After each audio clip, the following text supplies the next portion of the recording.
This video was made possible by Nebula.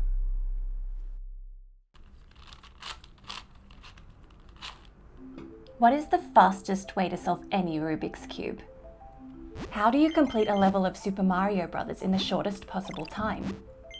How can we predict how a protein will fold? These questions hold the key to unlocking unimaginable advancements in technology, security, and optimization. Yet to this day, they remain unsolved. They're part of a group of over 1,000 problems that share an amazing quality. Solving just one of them would solve all of them. Because of this, there's a $1 million prize waiting for whoever solves one. But why would finding the fastest way to solve any Rubik's Cube tell you the optimal place to put a hospital?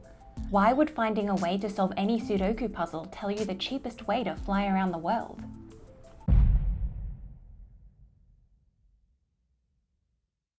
Hi everyone, welcome to Up and Atom. I'm Jade. In this video, we're going to explore how some of the world's most challenging problems are all connected in a deep and mysterious way, and why, even though a solution to any one of them would radically transform our world, they remain unsolved. To understand the theory of NP-completeness, let's start at the beginning.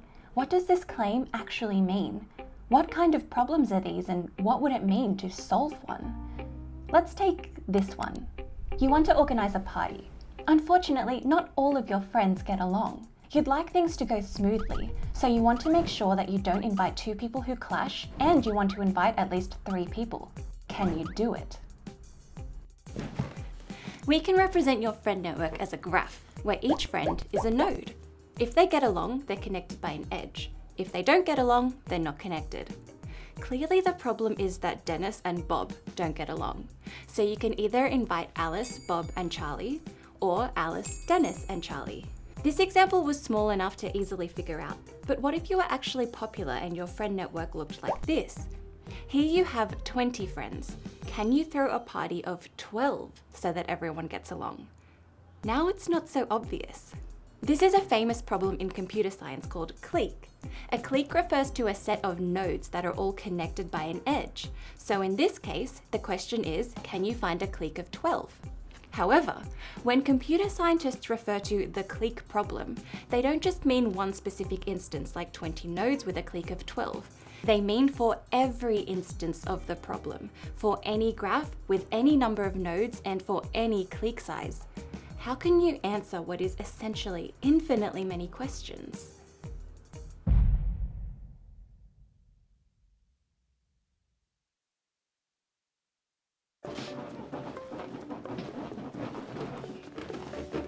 An algorithm is a set of step-by-step instructions that you can mindlessly follow, kind of like a cake recipe.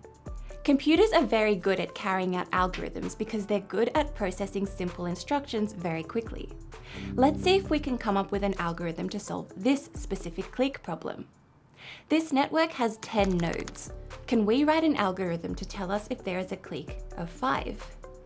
How about this? Select a new group of 5 nodes according to some rule we've specified. The details of the rule aren't important, but we do need to tell the algorithm how to pick the set of 5 nodes. This will be important later. Next, check if all the selected nodes are connected by an edge.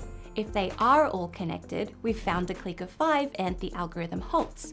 If they are not all connected, the algorithm checks whether it has tried all possible groups of 5 nodes. If it hasn't, it loops back to this step and selects a new group of 5 nodes.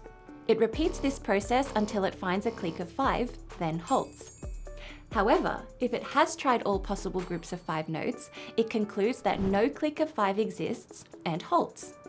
This isn't a particularly clever algorithm, but the nice part is that it works for any network of any number of nodes and any clique size. In other words, it's a general algorithm for finding any clique in any network. So did we just solve the clique problem? No. This kind of algorithm is known as brute force or exhaustive search, and it has a few problems. For 20 nodes and a clique of 12, it would take less than 1 second to run on a computer.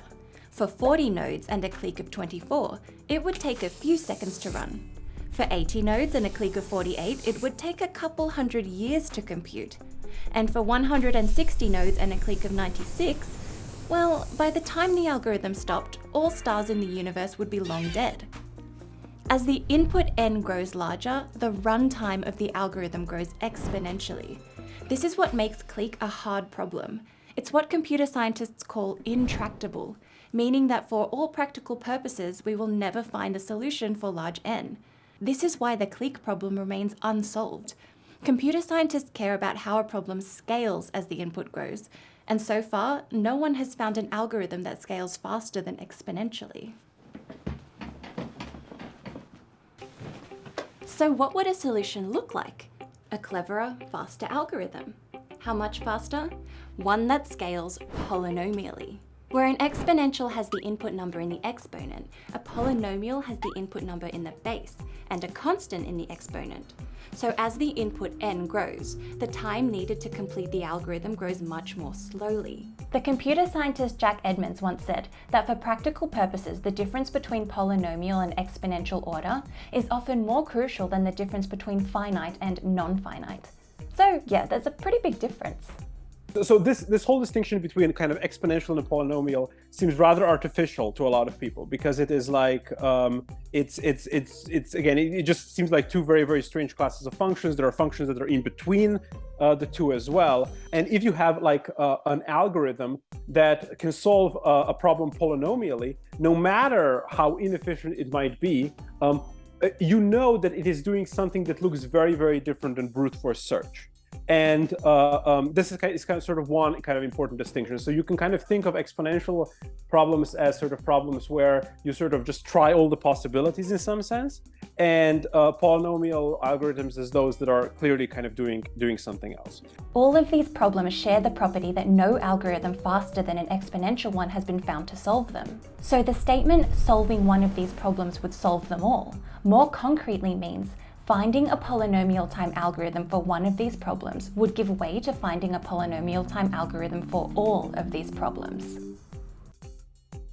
Now that we know what NP-completeness means, we can dive into how it works. The next step is to understand what exactly NP means. Although these problems all look very different, they do have something in common. Yes, they are very hard to solve, but if we are magically presented with a solution, we can very easily check that it's correct. Kind of like finding a needle in a haystack. It may take ages to find, but once it's found, well, there's no need to explain anything. There it is.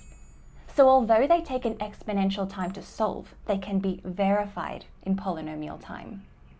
In computational complexity theory, problems are sorted into classes based on what types of algorithms can solve them, and what kinds of resources these algorithms use, like how much time or space. The class P contains problems which can be solved and checked by a polynomial time algorithm. The class EXP contains problems which can be solved by an exponential time algorithm and also take an exponential time algorithm to check their solution. Our problems fit into the class NP, which represent those which can be solved by an exponential time algorithm, but checked by a polynomial time algorithm. P for polynomial, EXP for exponential. But what does NP stand for? So the answer to this question actually took me about 3 months to understand, with 2 computer scientists explaining it to me. So don't worry too much if you don't get it right away. However, it is crucial to understanding the entire premise of this video. NP stands for non-deterministic polynomial, meaning that our problems can be solved by a non-deterministic polynomial time algorithm. We already know what polynomial means, so how about non-deterministic? In computer science, non-determinism models computation, where the next step of the computation is not determined by the current state of the algorithm. It'll make more sense if we first talk about what deterministic computation means. Deterministic computation is the regular everyday computation we're familiar with, the kind we built our clique algorithm with. One thing happens at a time, and there is only one possible next step according to where we're at in the computation. The algorithm selects 5 nodes according to some specified rule. It then checks if they're all connected. If they're not, it checks whether it has checked all possible groups of 5 nodes. If not, it loops back to this step and repeats. Easy peasy. The important thing is it does one thing at a time, and the next step is always determined. With non-deterministic computation, the next step is not always determined. Instead of going through groups of 5 nodes one by one in a predetermined way, the algorithm non-deterministically picks any 5 nodes. There is no rule. Any 5 can be picked at the next step, and we can't predict what they will be. There are 2 ways to think about this. The first is that the non-determinism causes the computation to branch out into all possible choices at no extra cost with respect to time steps. It then checks all groups in parallel to see if the nodes are connected. It does so in the same amount of time steps that a deterministic algorithm would take to check one group of 5 nodes. As long as one of the branches returns a yes, then the whole computation will return a yes.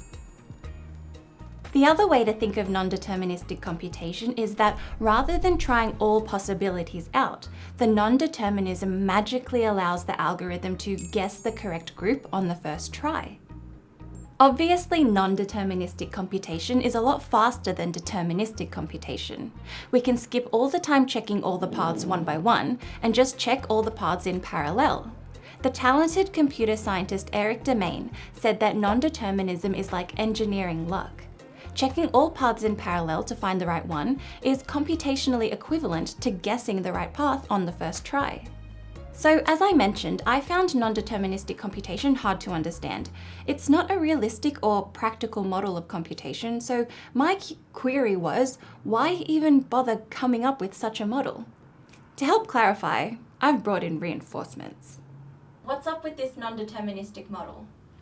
So it's not meant to model realistic or practical computation, but rather you can see it as a theoretical tool to understand problems better. So the reason why it's important is, even though it's not a realistic model, it gives us a more expressive model of computation, and it allows us to characterize all those problems that have in common that the guessing is the hard part. And the reason why that's such a rich and deep theory, and actually useful even for practical reasons, is that before people would have been working separately on all these problems without seeing the sort of commonality that they had between them, and having this way to sort of characterize them all basically shows that you're really studying the same thing when you're studying all of them, and the thing that makes them different is, from a computational point of view, is just detail. So that computationally, if you can solve one, that means that you would have solved this sort of abstract concept of guessing, which is why you would have solved all of them.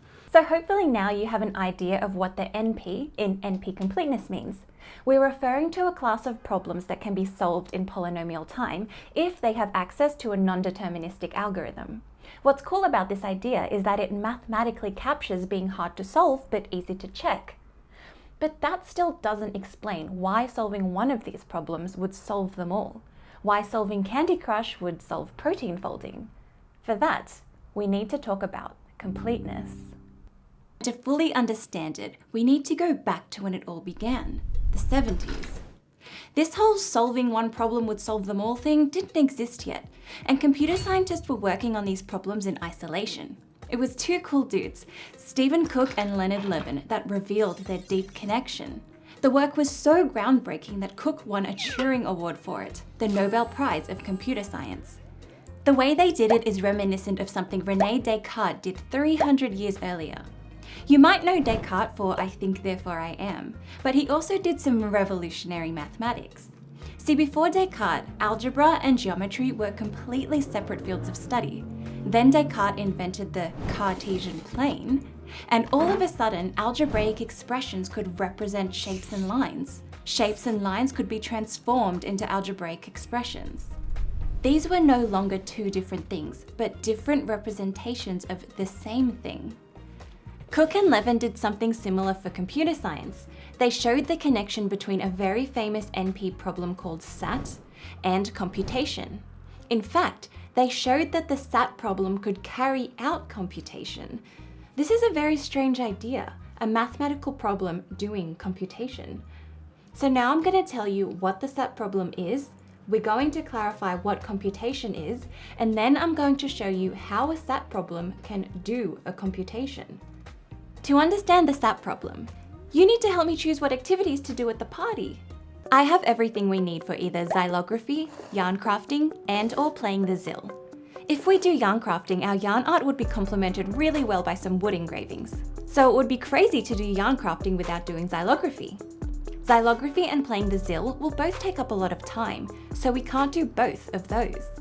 On the other hand, my friend Bob loves both yarn crafting and playing the ZIL, so we must do at least one of them. And I love arts and crafts, so I want to do either xylography or yarn crafting, if not both. All of these constraints can be summed up by this formula. This is called a Boolean formula because it consists of Boolean algebra. Boolean algebra is made up of and, or, and not operations. Unlike regular algebra, where variables can take on numerical values, Boolean variables can only take on the values of true or false, which we can represent as 1 or 0. The AND operation returns a true only if all inputs are true, otherwise it returns a false. The OR operation returns a true if at least one input is true, and the NOT operation, which we'll represent by a bar above the variable, simply flips the value. If X is true, not X is false, and if X is false, not X is true. This formula will tell us what activities we can do at the party given the constraints. Each bracket corresponds to a different constraint. Our aim is to find the right combination of X, Y, and Z values so that the entire formula returns a 1. If we can do this, we say that the problem has been satisfied. Hence, this type of formula is called a Boolean satisfiability problem, or SAT for short. Because all the brackets are connected by an AND, that means we need to choose the values such that the contents of each bracket equals 1. Remember, the AND operation only returns a 1 if all inputs are 1. This bracket, Y or Z, represents the constraint that my friend Bob loves both yarn crafting and playing the ZIL, so we must do at least one of them. The OR operation returns a 1 if at least one of the values is 1. So here we can either have Y equals 1 and Z equals 0, we can also have Y equals 0 and Z equals 1, or we can have both Y and Z equals 1. But we cannot have Y and Z equals 0, as this would return a 0. Therefore, these three combinations satisfy this constraint. In a similar way, this bracket, X or Y, represents the constraint that I want to do either xylography or yarn crafting, if not both. This bracket represents the constraint that if we do yarn crafting, we must also do xylography. And this bracket represents the constraint that we can't do both xylography and playing the ZIL. If we solve this formula such that the whole thing equals 1, this will tell us what activities we can do at the party. SAT is an NP problem.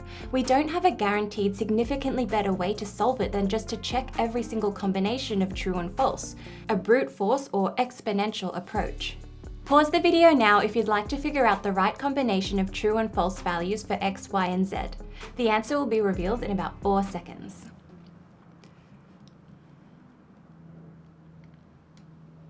We also know that it's an NP problem because once presented with a solution, it's very easy to check that it's correct. We just plug in the values and see if the formula returns true or false.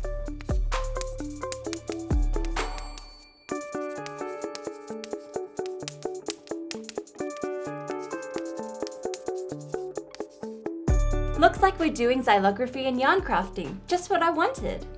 But this really doesn't look like a computer at all. How on earth could this do everything a computer can do? Boolean formulas are this incredibly sort of expressive language. You can basically describe all kinds of constraints, all kinds of, so just like our language has the seeming capacity to just describe everything. We can talk about, trees and planets and societies and everything. This whole sort of like logical language sort of has the same kind of power when it comes to, at least when it comes to sort of mathematics. You can sort of describe any sort of objects. You can talk about cliques, graphs, whatever. And so this whole question of is a particular Boolean formula satisfiable basically often kind of boils down to the question of, does a certain kind of object exist? Does a number with this property exist? Does a graph with this property exist? And so the satisfiability question is sort of very, very powerful because it is one where this universality is perhaps most salient. Cool, so that's the SAT problem. So now what Cook and Levin did was show how a SAT formula could mirror the behavior of a particular type of computational model. We all have some intuitive idea of what computation is. For one, it's what these things do. But a vague idea isn't good enough. If we really want to examine these bad boys and see what they're capable of, we need a rigorous mathematical model. A mathematician named Alan Turing came up with such a model, called the Turing machine. I've made a video all about the Turing machine and why it was needed, so make sure to check that out if you'd like to know the full story. Here, we'll just stick to the basics. A Turing machine consists of several components that together capture our intuition of computation. A tape, which is the computer's way of keeping track of what it's working on. It contains symbols like ones and zeros. Then there's the head, which points to a cell on the tape and tells the computer what part of the tape it is currently focusing on. The head can move left or right. It can write and erase symbols. At any moment in time, the machine is in a particular state, and it's looking at one particular square on the tape. For the machine to know what to do at each state, it has an instruction manual. This tells the machine what to do in its given state, depending on what is written on the square. For example, if it's in state 3 and reads a 1, it replaces the 1 with a 0, moves the head to the right and into state 5. It then checks the instruction manual to know what to do next. For example, in state 5, if it reads a 0, it leaves it as a 0, moves the head right and into state 100. A Turing machine mathematically captures our intuition of what computation is. Although simple, they are extremely powerful. A Turing machine can do everything a modern computer can do. We can extend our idea of non-deterministic computation to Turing machines and imagine a non-deterministic Turing machine. A non-deterministic Turing machine is like a Turing machine, except that instead of only being able to follow one instruction, the machine can branch out and follow several. As long as one of the options is correct, the machine will find it. It follows that a non-deterministic Turing machine could solve any NP problem, as they could run any non-deterministic algorithm. When we said that Cook and Levin showed that a SAT formula could represent computation, they showed that a SAT formula could represent a non-deterministic Turing machine, that you can construct a SAT formula to carry out any computation that any non-deterministic Turing machine could do. Now comes the crux of the entire video, showing how a SAT formula can represent a Turing machine, the so-called Cook-Levin Theorem. So Cook and Levin showed how a SAT formula can represent any non-deterministic Turing machine, but that is a very hefty process which involves a lot of complex math and is an entire lecture of a computer science degree. I've linked some videos if you'd like to look at the complete process. However, here we're going to convey the same idea with a very simple toy example. This Turing machine contains only one cell in the tape. In it can either be written a 1 or a 0. If it's a 1, the Turing machine returns a yes and halts. If it's a 0, the Turing machine returns a no and halts. The question we are asking is, does this Turing machine return a yes? In this case, the tape has a 1 written in it, so the machine will indeed return a yes. This machine only has 3 states, start, yes, and no, and there are only 2 time steps in the whole computation. The head also doesn't even need to move, the machine is that simple. The behavior of this Turing machine is captured by this formula. Whoa, okay, let's break it down. Let me explain the notation. I've chosen the letter S as a variable to represent the state of the Turing machine during each time step. This says that at time step 1, the machine is in the start state. This says that at time step 2, the machine is in the yes state. I've chosen the letter X to represent what symbol is written on the square during each time step. This says that at time step 1, a 1 is written in the square. This says that at time step 1, a 0 is written in the square. So this bracket says that if we are in the start state at time step 1, and the machine reads a 1 on the tape, the machine moves into the yes state at time step 2. This bracket says that if we are in the start state at time step 1 and the machine reads a 0 on the tape, the machine moves into the no state at time step 2. Like with our party example, we want to make this whole formula true. Because we have an or here this time, this whole thing is true if one of the brackets or if both of the brackets are true. Because all of these variables are connected by ands, they all need to be true for a bracket to be true. What this is telling us is that for the formula to be true, one or both of the instructions need to be followed. Although it actually can't be both in this case, but we'll get to that later. Hence, the variables we need to be true for the whole formula to be true are s start t equals 1, x1 t equals 1, and s yes t equals 2. Or s start t equals 1, x0 t equals 1 and s node t equals 2, or all of them. But we're not quite done. There are some things the machine does that this formula doesn't capture, like the fact that only one symbol can be in the square at a time, or that the machine can only be in one internal state at a time, as it can't be in both the yes and no state. It also doesn't specify what symbol is actually written on the tape before we run the machine. But not to worry, because Cook and Levin came up with formulas for all of these constraints too. To make sure only one symbol is in the square at a time, we add this formula. The left bracket captures the case where there is a 1 written in the tape and not a 0. For it to be true, x0 must be false and x1 must be true. The right bracket captures the opposite case where a 0 is written in the tape. For the bracket to be true, x1 must be false and x0 must be true. The or between the brackets means that at least one of the brackets must be true for the entire formula to be true. When both x0 t equals 1 and x1 t equals 1 are true, both brackets are false, and hence the whole formula is equal to false. In other words, we cannot have both a 0 and a 1 in the square at time step 1. However, if x0 t equals 1 is true and x1 t equals 1 is false, or vice versa, then one of the brackets is true and the whole formula is true. We add the equivalent formula for time step 2. To represent the constraint that the machine can only be in one internal state at a time, we add this formula. It looks long, but it's very simple. When more than one of the s variables is set to true, the whole formula is false.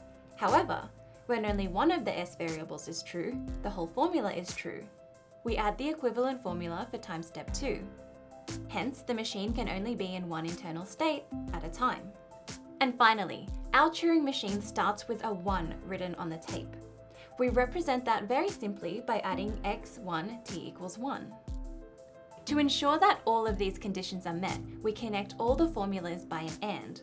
This way, for the whole formula to turn out true, each sub-formula must be true. This SAT formula represents every single part of this Turing machine. So we've just showed how a SAT formula can represent this incredibly simple Turing machine. By asking, does this formula have a satisfying assignment of x, y, and z variables, we're effectively asking, will this Turing machine return a yes?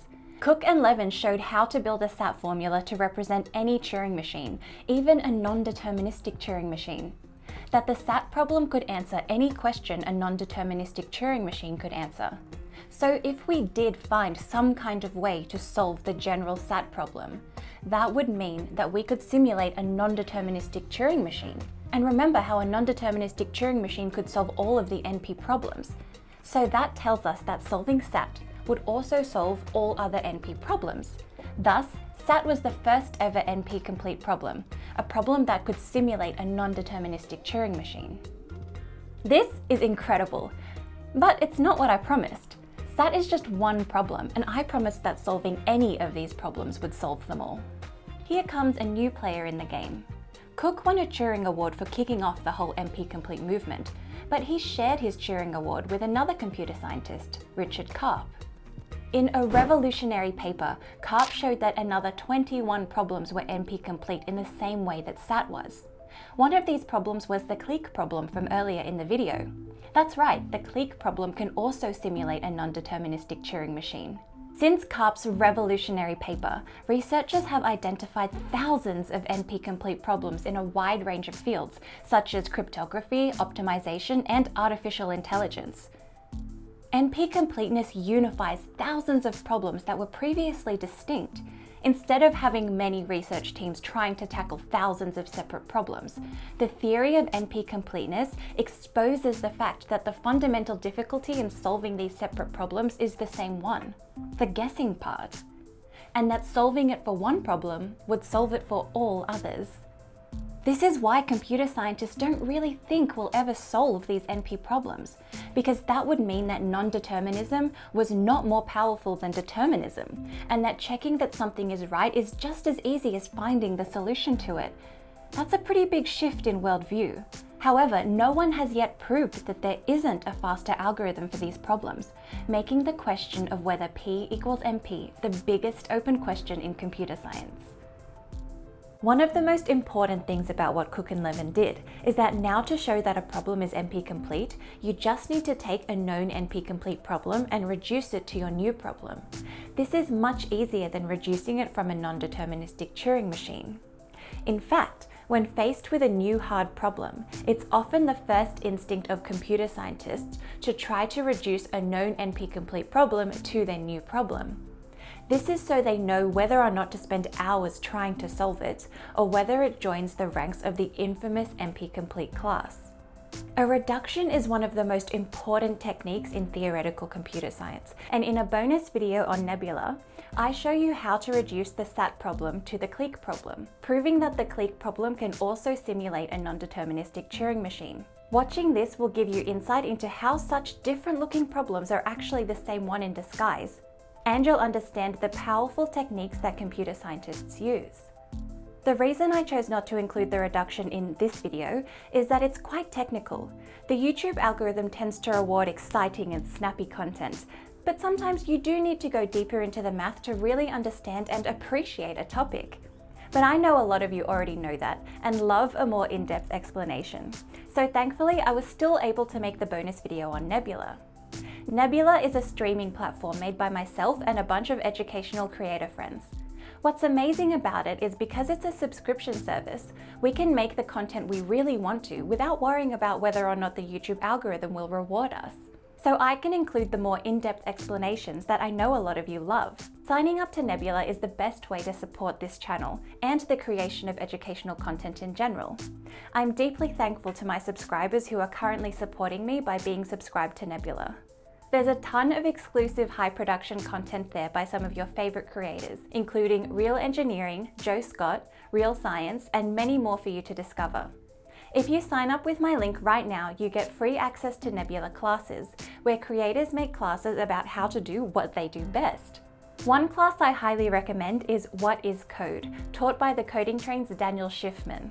For anyone who liked this video and would like to learn more about the practical side of computer science, it's a beginner-friendly introduction to the ins and outs of coding. If you sign up using the link on screen, which you can also find in the description, you can support me directly and get both Nebula and Nebula classes with a 40% discount off the annual plan. That's just a little over $2.50 a month for all of this exclusive, high-quality content. As I mentioned, signing up to Nebula is the best way to support the channel and the creation of educational content. Thank you for watching, and I'll see you in the next episode. Bye!